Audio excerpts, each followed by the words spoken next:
नमो नमः छात्र। प्रथमः पाठः भारती वसंत गीति। यह पाठ हमारा कल की तासिका में हो चुका है, लेकिन फिर से एक बार आपको समझने के लिए चारों के चारों पद्य एक साथ इस तासिका में आपको बता रही हूँ। तो अगली तासिका में इस पाठ के अभ्यास प्रश्न हम देखेंगे। सबसे पहले पाठ अच्छी तरह से समझने के लिए पाठ का वाचन सबसे ज़्यादा ज़रूरी है। यह पद्यात्मक पाठ है, तो पद्य का वाचन जब हम करते हैं तो संधि संयुक्त शब्दों के विग्रह के साथ अगर किया जाए तो पद्य का अन्वय लिखने के लिए और पद्य समझने के लिए कठिनता नहीं होती। जैसे देखो, पहले पद्य के पहले यहाँ पर ध्रुव पद भी है। ध्रुव पद है निनादय नवीनामय वाणी वीणां मृदुगाय गीतिम ललित नीति लीना। इसका अन्वय होता है अये वाणी नवीनां वीणां निनादय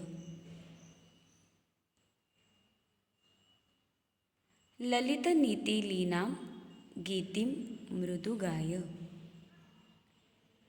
अये वाणी, अये सरस्वती, अरे सरस्वती, नवीनां वीणां निनादय, नई वीणा को तुम बजाओ, ललित नीति लीनां गीतिम मृदुम गाय।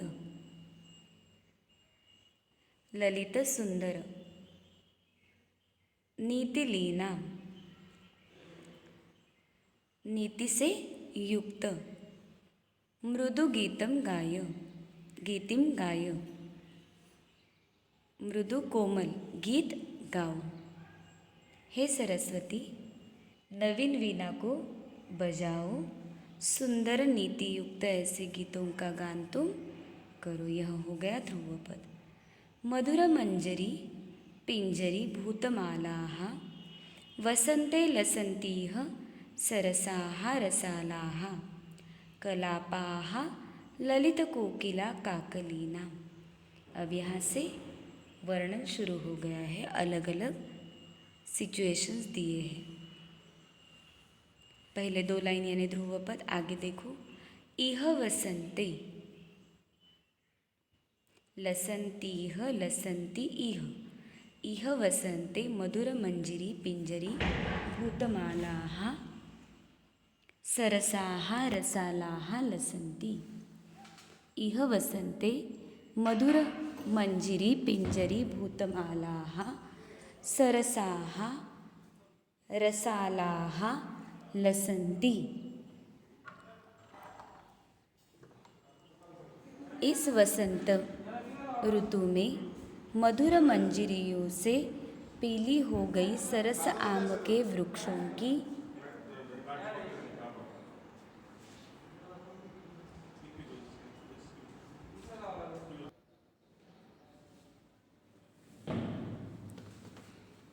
इह वसंते मधुर मंजरी पिंजरी भूतमालाः सरसाः रसालाः लसन्ति। इस वसंत ऋतु में मधुर मंजरियों से पीली हो गई ऐसे सरस आम के वृक्षों की माला सुशोभित हो रही है, अच्छी दिख रही है। ललित कोकिला काकलीनां कलापाः विलसन्ति। और क्या है, सुंदर ऐसी जो कोकिलाएं हैं,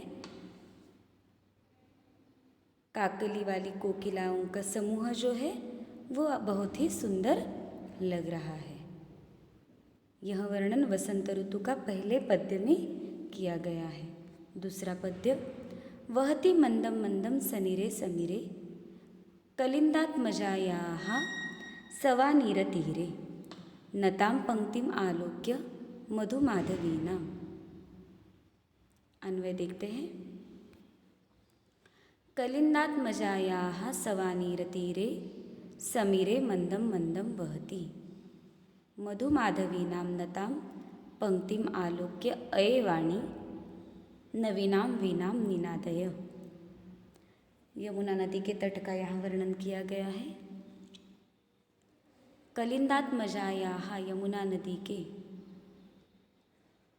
सवा नीर तीरे सनीरे समीरे बेतकी लताओं से युक्त तट पर मंदम मंदम बहती मधु माधवी नाम नताम पंक्तिम आलोक्य।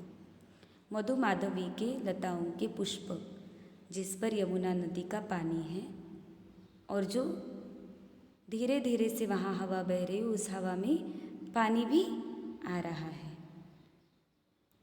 और ये देखकर, ये जो दृश्य है यमुना नदी के तट पर, जो तट बेतकी लताओं से घेरा गया है, जिसके पास ही मधु माधवी की लता है, उसके पुष्प है, तो ये नदी का पानी उस पुष्प पर और उस पुष्प से बहती हुई हवा से पानी आ रहा है। ये देखकर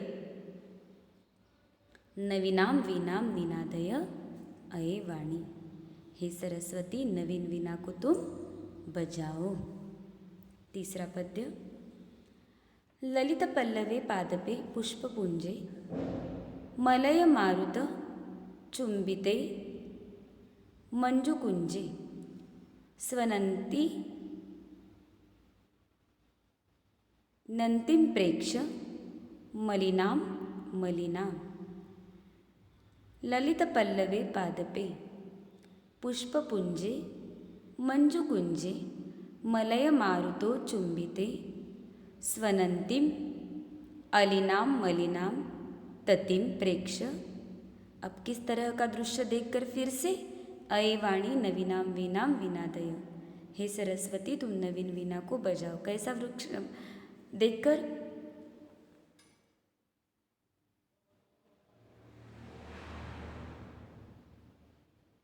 ललित पल्लवे पादपे पुष्पपुंजे। ललित पल्लवे मलय पवन के द्वारा स्पर्श किए गए सुंदर पत्तों वाले वृक्षों। मलय पर्वत का वर्णन यहाँ आया है। मलय पर्वत के द्वारा जिसे स्पर्श हुआ है, ऐसे सुंदर पत्तों वाले जो वृक्ष है।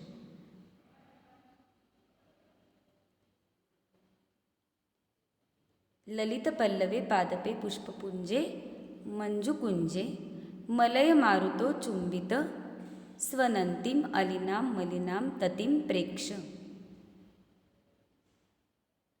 फूलों के समूहों तथा सुंदर कुंजों पर काले भंवरों की गुंजन करती हुई पंक्ति को देखकर, मलय पर्वत के द्वारा जिन वृक्षों के पत्तों को स्पर्श हुआ है, ऐसे वृक्षों के फूलों के समूह को तथा सुंदर कुंजन करने वाले काले भंवरों को गुंजन करती हुई पंक्ति को देखकर, भंवरे एक साथ जो होते हैं उनका गुंजन हो रहा है, ये सब देखकर, हे सरस्वती नवीन वीणा को तुम बजाओ। पहले पद्य में आम्र वृक्ष का वर्णन है, दूसरे पद्य में यमुना नदी के तीर का, तीसरे पद्य में मलय पवन के समूह का। अब चौथा पद्य देखते हैं। लतानाम नीतांतम सुमम शांतिशीलम चलेन्दुच्छलितकांत सलिलम सलिलम तवाकर्ण वीणाम अदीनाम नदीनाम। अब यहाँ पर वर्णन जिसका आया है उसका अन्वय पहले देखते हैं। तव अदीनाम वीणाम आकर्ण्य, तुम्हारी ओजस्विनी वाणी को सुनकर, लतानाम नीतांतम शांतिशीलम सुमम चलेत, लताओं के नितांत शांत सुमन हिल उठे हैं। नदीनाम कांत सलिलम सलिलम उच्छलित, नदियों का सुंदर जल क्रीड़ा करता हुआ उछल पड़े। नदी के जल का, लताओं का यहाँ वर्णन किया जा रहा है कि हे सरस्वती तुम जो वीणा बजाओगी, तव आदिनाम वीणाम आकर्ण्य, तुम्हारी ये ओजस्विनी वीणा सुनकर, लतानाम नीतांतम शांतिशीलम सुमम चलित, लताओं के जो शांत है पुष्प वो सुमन हिल उठेंगे। नदीनाम कांत सलिलम सलिलम उच्छलित, नदी का सुंदर जल जो है उसमें क्रीड़ा हो जाएगी। वो उछल पड़ेगा। अयि वाणी नवीनाम वीणाम निनादय, हे सरस्वती नवीन वीणा का वादन तुम करो। वीणा के वादन से क्या क्या बातें होने वाली है यह सब यहाँ पर दिया है। जैसे मैंने बताया है उस तरह से हर पद्य के बाद उसके संधि संयोग शब्द और पद्यों के पहले संस्कृत शब्दार्थ जो टेक्स्ट बुक में दिए हैं वो लिखने हैं। हर पद्य के बाद संधि संयोग शब्द, उनका अन्वय, अर्थ खुद की भाषा में समझकर, उसके बाद पद्य में आए हुए कर्ता क्रियापद, प्रत्ययवाची शब्द, अव्ययवाचक शब्द, सर्वनाम आया है तो सर्वनाम का प्रयोग किस कर्ता के लिए किया गया है, विशेषण विशेष्य, ये सारी बातें हर पद्य के बाद आपको लिखनी है और पाठ अच्छी तरह से समझना है। अब अगली तासिका में हम इस पाठ के प्रश्नोत्तर देखेंगे। तब तक के लिए धन्यवाद।